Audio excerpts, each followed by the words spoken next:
Hello, knowledge seekers. In this episode of 20-Minute Books, we delve into the groundbreaking work that forever changed our understanding of life on Earth, On the Origin of Species, by Charles Darwin. Published in 1859, Darwin's masterwork presents a compelling theory of natural selection, offering a scientific explanation for the vast diversity of species and their distribution across the globe. Darwin meticulously explains the process by which traits are chosen by nature, leading to the gradual evolution and adaptation of animals and plants. Charles Darwin, an eminent English geologist and naturalist, earned recognition for his profound contributions to evolutionary biology. In 1853, the Royal Society honored him with the Royal Medal, acknowledging his in-depth studies of geological structures and fossils. His final resting place is among the grates in Westminster Abbey, near the tomb of the legendary scientist Isaac Newton. This episode is a must-listen for anyone with a passion for science, the wonders of natural history, or those who simply love to bask in the knowledge of nature's intricacies. Join us as we explore the essence of Darwin's seminal book and its enduring impact on scientific thought.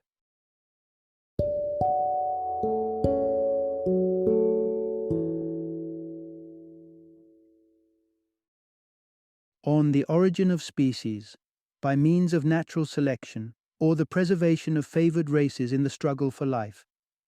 Introduction. Discover the evolutionary epic that changed our understanding of life.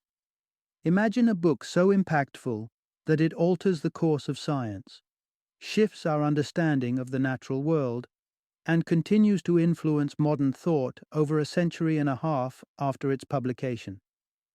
That book is On the Origin of Species by Charles Darwin. With its intriguing concepts, from the selective breeding of pigeons to the natural drivers shaping our every instinct, Darwin's magnum opus stands as a monumental testament to scientific discovery. Delve deeper, and you'll appreciate how shared anatomical structures reveal our connections across the web of life, from the depths of oceanic ancestry to the shared bones in human mole and bat limbs that unfold tales of evolution. From this enlightening journey, you'll gain insights into the intricate relationship between human-guided pigeon breeding and Darwin's theory of natural selection, the natural forces that sculpt complex behaviors and instincts throughout the animal kingdom, and the compelling evidence of common descent as revealed by the shared blueprint within our very bones. Part 1. The craft of molding species lies in the hands of humanity. Picture the vast array of domestic animals that populate our farms and homes, an assortment of shapes, sizes, and temperaments, each tailored and sculpted by human hands. Yet, all these manifold forms, believe it or not, trace their lineage back to a shared ancestor. Imagine the English carrier pigeon stretching its elongated neck, or the Brunner Pauter puffing out a chest that rivals the grandiosity of a Renaissance noble. These peculiar traits, along with all the diversity we see in domestic pigeons, stem from the unassuming wild rock pigeon.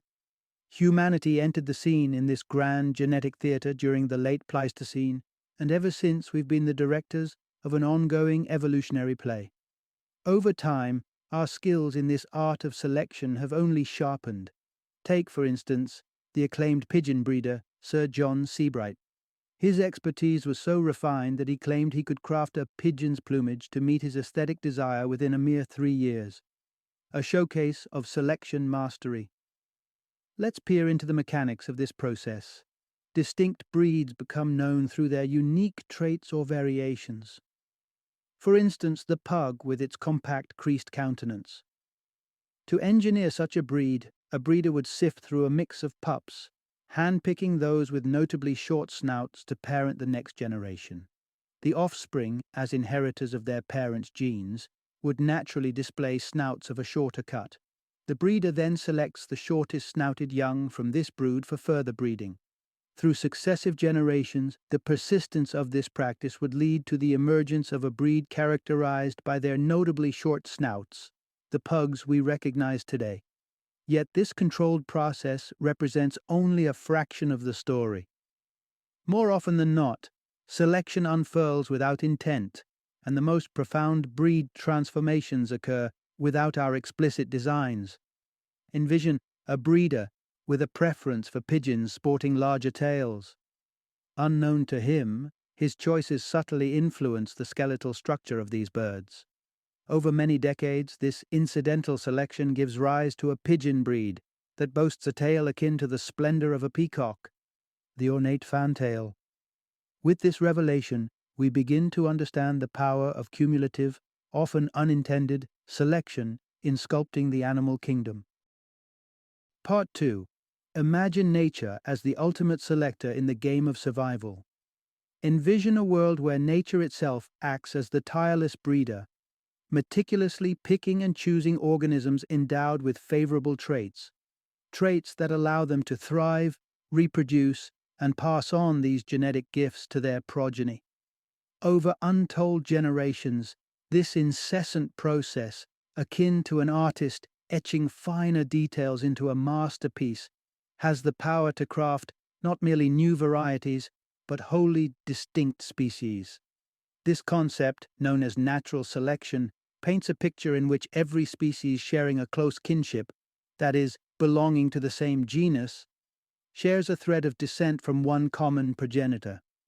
Imagine the genus Equus, horses, zebras, donkeys, each with their unique gait and stripe, trotting back through the annals of time to unite at a singular ancestral stable. The wild world is relentless, an eternal battleground where survival is the prize and extinction the looming threat. Every creature, whether on the clawed foot or the leafy bough, grapples with the scarcity of resources and the looming shadow of predators.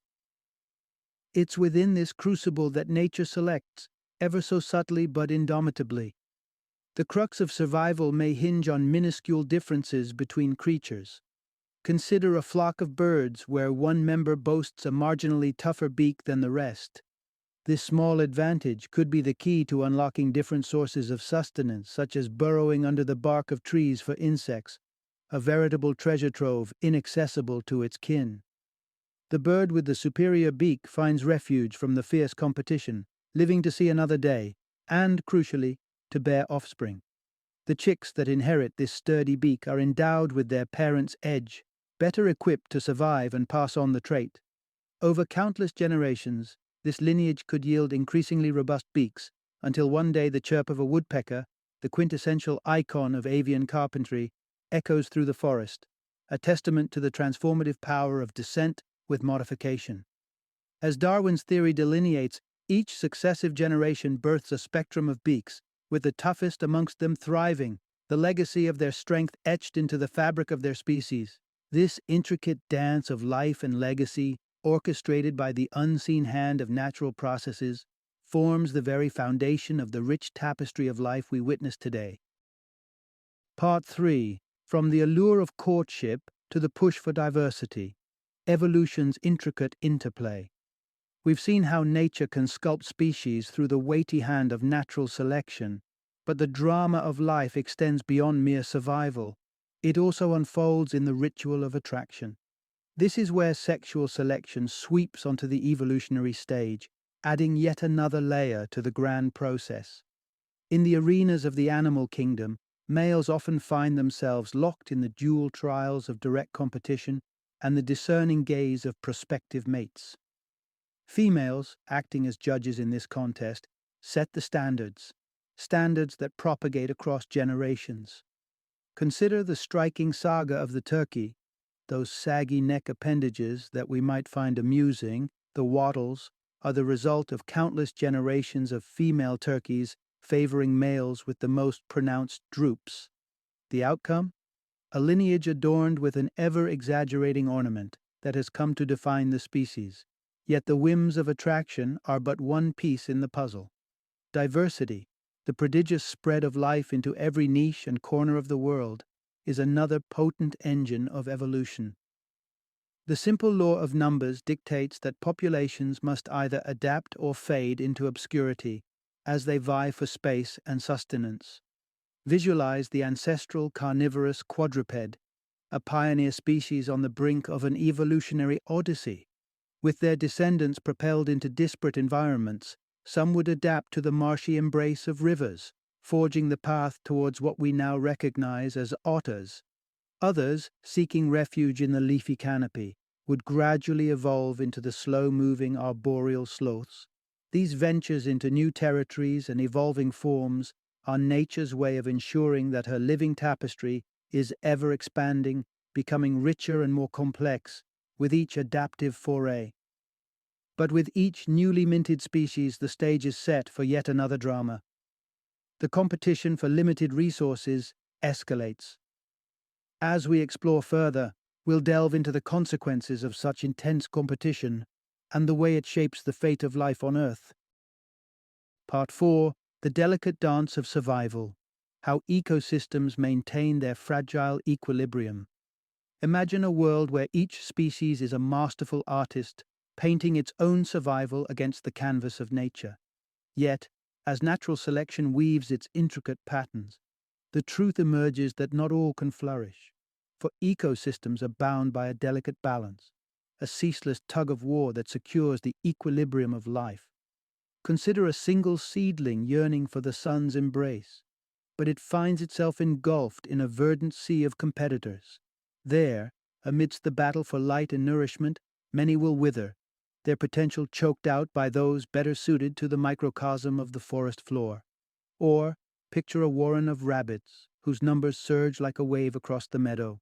With their bounty multiplied, the foxes step onto the stage, their paws silent but their impact profound.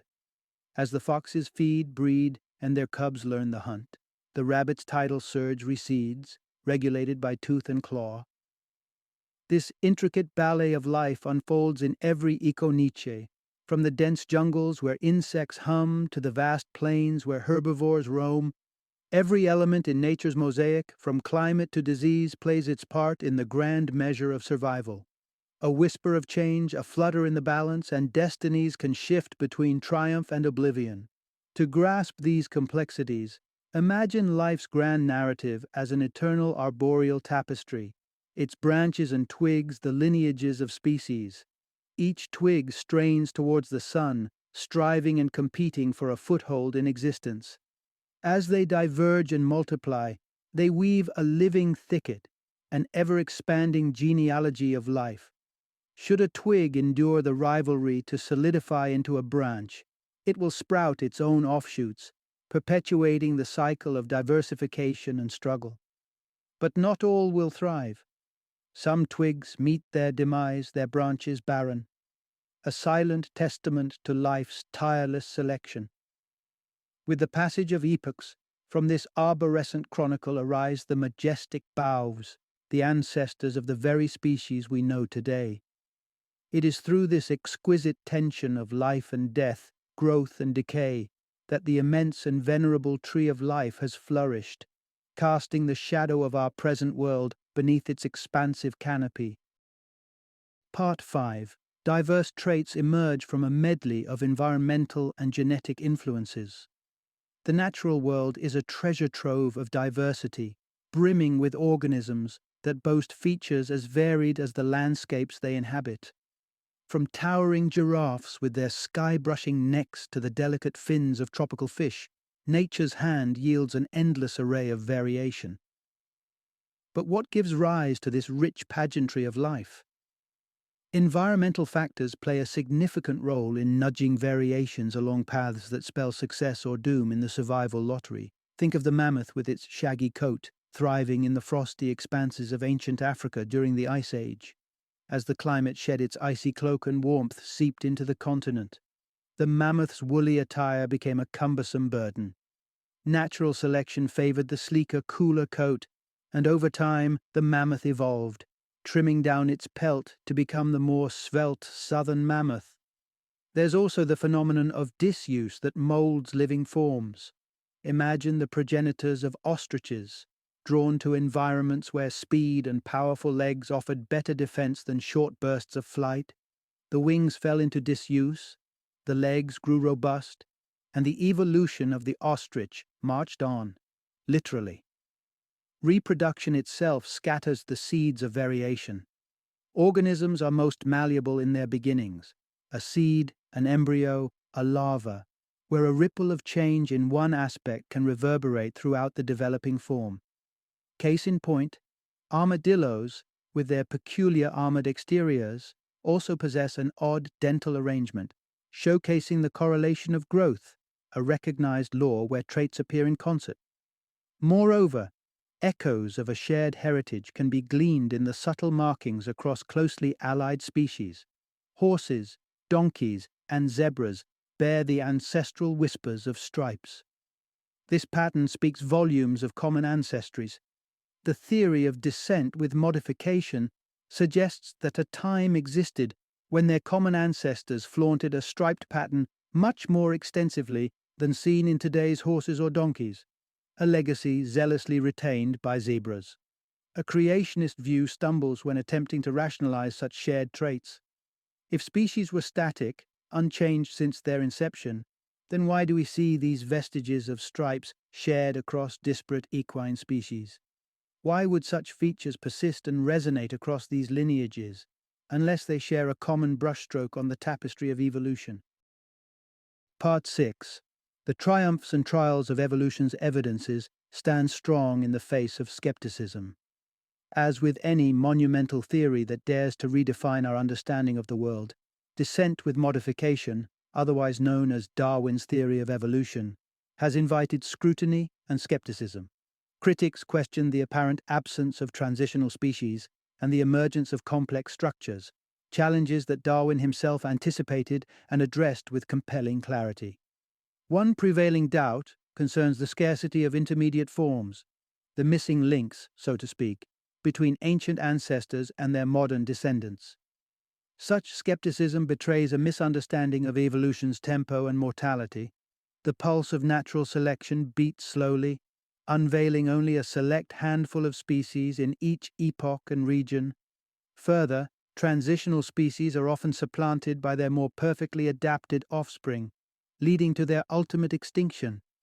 It would be as if expecting a forest of ancestral trees to flourish amongst their far-reaching descendants. Time and nature simply do not permit such an anomaly. If we shift our gaze from the forest floor to the treetops, another marvel of biology invites inquiry: the eye. How could such a complex organ arise from natural selection? The answer lies in the subtle gradations found in the animal kingdom. From the simple, light-sensitive spots of some creatures to the multifaceted eyes of others, each incremental improvement favored by the unforgiving sieve of survival.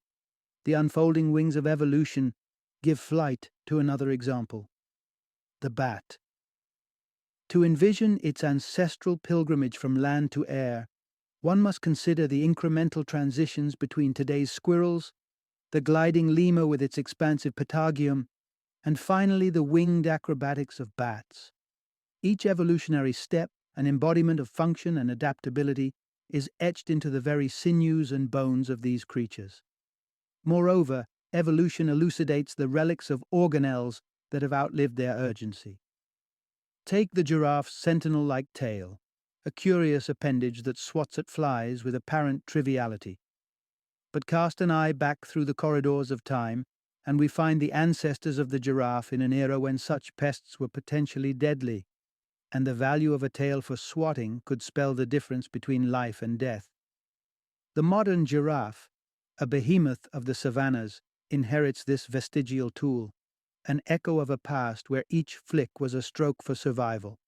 Thus, the edifice of evolutionary theory remains resolute, its foundations cemented by countless observations and the inexorable logic that life, in all its myriad forms, has evolved from common roots, growing, adapting, and diversifying to paint the living tableau we see today. Part 7. Tracing the roots of instinct and understanding the boundaries of species through evolution.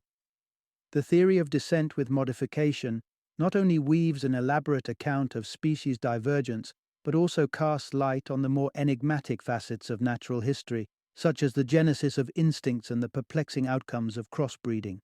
Consider the marvel of engineering that is a bird's nest, or the geometric assemblies within a beehive. The architects of these structures are driven by instincts as diverse as the species themselves. But from where do these innate behaviors originate? Darwin's theory contends that instincts evolve much like physical characteristics. Birds crafting more secure nests bestow upon their young a sanctuary from the elements, a haven where they may grow and in turn construct robust nests for future generations. Over eons, a lineage defined by superior nesting abilities could emerge. Nest building is but one brushstroke in nature's panoramic fresco. Natural selection intricately patterns even the mechanisms of reproduction. As species evolve and their distinct traits become more pronounced, their reproductive systems diverge parallelly, creating barriers to interbreeding. The result is that attempts at creating offspring between distinct species often bear no fruit, as in the futile commingling of dogs and cats. Those unions that do succeed frequently yield sterile hybrids, epitomized by the mule, the hardy progeny of horses and donkeys. Yet sterility is not a deliberate objective of natural selection, but rather an incidental consequence. As dog and cat ancestors gradually branched apart, with each step their reproductive systems evolved into greater dissimilarity, thus severing the thread of potential interbreeding. In challenging the notion of divine intent to maintain species purity through induced sterility, descent with modification presents variability in reproductive outcomes. It acknowledges the nuanced fertility spectrum, from the rarity of a fertile mule to the cross-compatible species within the Dianthus genus, capable of interbreeding under certain conditions and producing fertile offspring like the beloved carnation. Darwin's encompassing framework does more than chronicle the birth of species. It unlocks the profound interconnectedness of all lives, tracing the intricate filaments of instinct and reproduction that twine through the evolutionary labyrinth, underscoring the elegance and complexity of life's enduring legacy. Part 8. Fossils weave a story of evolution's march, despite the silence of many chapters. Fossils, time's most precious relics, are nature's way of etching her history into stone, yet they offer us only glimpses, whispers of the grand chronicle of life. The theory of descent with modification predicts a vast continuum of forms bridging the species we know today with their forebears. Critics point to the sparse fossil record as a gap in this story, but the apparent paucity of fossil evidence isn't a refutation. Instead, it underscores the remarkable rarity of preservation. Consider the conditions necessary for fossilization. Most often, it requires an organism to possess a durable skeleton or shell and to meet a quick burial in sediment-rich waters. This hydrographic favoritism means the tales of land-roving creatures are largely left untold, leaving the fossil library with many missing volumes. Despite this incompleteness, the existing fossil annals, those precious sentences that time has spared, offer profound support for the evolutionary narrative. In paleontology's detective work, patterns emerge telling of gradual transitions between forms, echoing the unhurried rhythm of natural selection. Of course, the tempo of these transitions can be variable, often hastened in terrestrial environments where life contends with a cavalcade of ecological shifts. The pendulum of seasons, the tinderbox of wildfires, and the defining eras of ice. The fossil trajectory shows a forward march, never a retreat. Once a species departs the stage of existence, there is no reprise. The departure is absolute because the ancestral wellspring from which it sprung has long since run dry. Such is the fate of the dodo, the quirky bird whose progenitors are lost to eternity with no chance to grace the skies again. The record, silent though it may be on many chapters, is still profoundly telling.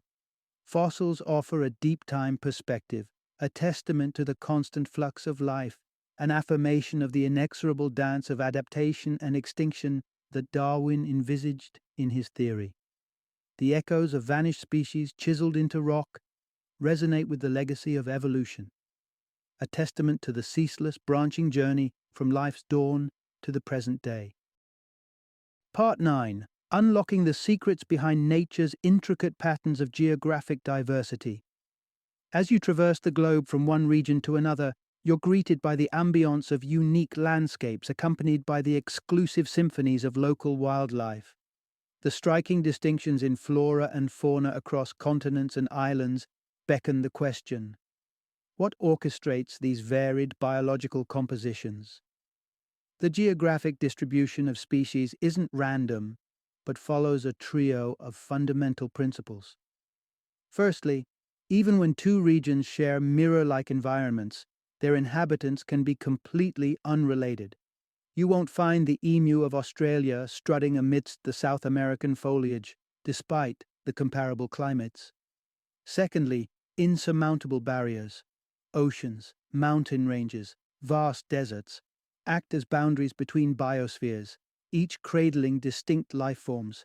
This is why the chasm of the deep sea sets the stage for the contrasting arrays of species found in Africa and Australia.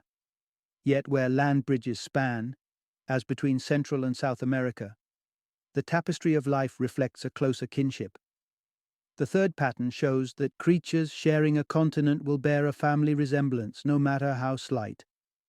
Consider the agouti and vizcacha, South American counterparts to the rabbits and hares of Europe. Each is a product of their shared environment, shaped by similar forces, yet distinctly South American. Darwin's Testament of Descent with Modification presents a beautifully coherent explanation for these biogeographic puzzles. It illustrates a concurrent dance of migration and evolution. Species venture into new territories, adapt, diversify, and beget lineages that retain a semblance of their origin. These iterative steps of movement and transformation continue until natural buffer zones, oceans, impenetrable terrains, staunch their pilgrimages. Flight-enabled species, the grand voyagers of the animal world, defy these boundaries. Birds crisscross the skies, inadvertently becoming couriers for the expansion of life. They ferry unwitting passengers, clams that clasp onto their legs, seeds mired in the caked mud on their feet. Such interactions bridge ecological divides and sow the seeds of biodiversity across the face of the earth. Through migration's march and evolution's silent tune, we unearth the foundations of each region's living mosaic, deciphering the age-old scrolls of geographic distribution that Darwin's theory so elegantly explains. Part 10. Evolutionary kinship revealed in the shared anatomy of life's diverse forms. In the grand library of life, each organism is a book, and scientists, like librarians, sort these tomes into classes that reflect their common narratives. Mammals, those warm-blooded creatures nursing their young, are all classified in Mammalia, and those who share the characteristic of a rodent, with ever-growing incisors eager for gnawing, are neatly arranged in the order Rodentia. But beyond these taxonomic labels, a deeper inspection of anatomy reveals a tapestry of shared traits. Let us consider the versatile structures underpinning the diverse appendages of humans, moles, and bats. A human hand, designed for dexterity, the mole's spade-like paw, an engineer of the earth, and the bat's wing, a canvas for flight. Each is built upon the same skeletal blueprint, echoing a common design. Such anatomical similarities are far from coincidence. They are the whispers of a shared lineage, echoes of an ancient mammalian ancestor who possessed a primitive version of this versatile limb structure. Descent with modification accounts for the diverse adaptations seen today. Natural selection honed the human hand for manipulation, refined the mole's paw for burrowing, and stretched the bat's wing for gliding through the night. In the light of evolution, these shared structures become a mosaic of common descent, a family resemblance that speaks of divergent paths from a single progenitor. Contrast this with the creationist stance, which posits a divine pattern maker who crafted classes of life with shared traits for aesthetic pleasure, an assumption that lacks the empirical foundation provided by the evolutionary framework. As the symphony of life plays on, the evidence mounts. Each species, a melody of adaptation and change, has not sprung forth in isolation, but has evolved over eons from a common ancestral theme. In the end, it is descent with modification that offers the most resonant and harmonious explanation for the vast array of forms that grace our planet, each carrying a fragment of our collective biological heritage. Final summary. Charles Darwin's seminal work on the origins of species didn't just reshape the scientific community, it revolutionized our entire perspective on the fabric of life itself. Shattering the long-held belief in separate and divine creation, Darwin's theory of evolution presented a compelling narrative that the vast diversity of life on Earth sprang not from individual, isolated acts of creation, but from a tapestry of common ancestry.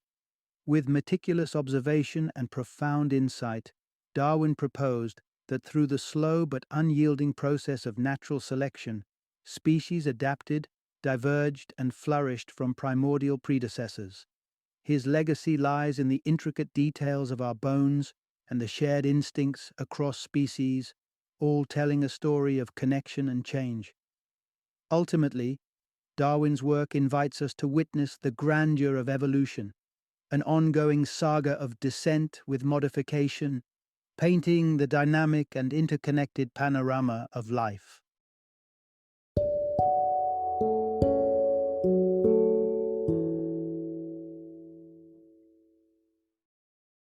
Thank you for joining me today on this journey of learning and discovery as we explored the insights of another thought-provoking book in our growing library of knowledge. If you've enjoyed our time together, please take a moment to follow our podcast, give us a 5-star rating, and share 20-minute books with other knowledge seekers. Your support truly means a lot. Don't forget to join me again in the next episode, where we will delve into another enriching book. Until then, happy reading and happy listening.